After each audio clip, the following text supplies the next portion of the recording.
Hello, আসসালামু আলাইকুম। আমি আপনাদের আজকে দেখাবো আলুর পাতার ভর্তা। প্রথমে যেটা করতে হবে, ফ্রেশ সুন্দর সতেজ টাটকা আলুর পাতা একদম জোগাড় করতে হবে। আপনার যদি গাছে থাকে তো সেখান থেকে নিয়ে আসতে পারবেন, কিংবা ইজিলি বাজারে কিনতেই পাওয়া যায়। তো এটাকে নিয়ে আসার পর এটাকে সুন্দর করে ধুয়ে পরিষ্কার করে রাখতে হবে। এরপর কড়াইয়ে সরিষার তেল দিতে হবে। আপনারা চাইলে সয়াবিন তেলও দিতে পারেন, তবে সরিষার তেলে ফ্লেভারটা ভালো আসে। এরপর এখানে কাঁচামরিচ, পেঁয়াজ এবং রসুন দিয়ে দিতে হবে। এরপর টাকি মাছ দিলে দিতে পারেন, দিলে টেস্ট বেশি হয়, চাইলে নাও দিতে পারেন। তো আমার ছিল, আমি দিলাম।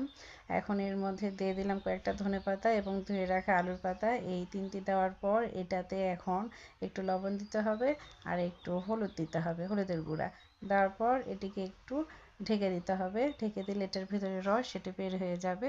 আপনারা চাইলে একটু পানিও দিতে পারেন, আবার নাও দিতে পারেন। দিলে জিনিসটা একটু তাড়াতাড়ি ভালো সিদ্ধ হবে।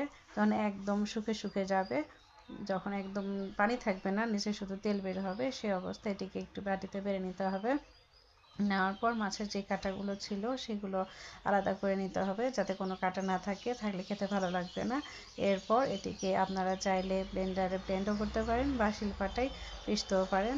আমার ব্লেন্ডার ছিল, তাই আমি ব্লেন্ড করে নিলাম। তো এই তো, খেতে অনেক মজার ছিল। আপনারা ট্রাই করে দেখবেন, খুব সহজ এবং অল্প মশলা দিয়ে আলুর পাতার ভর্তা। আজকের মতো এ পর্যন্তই।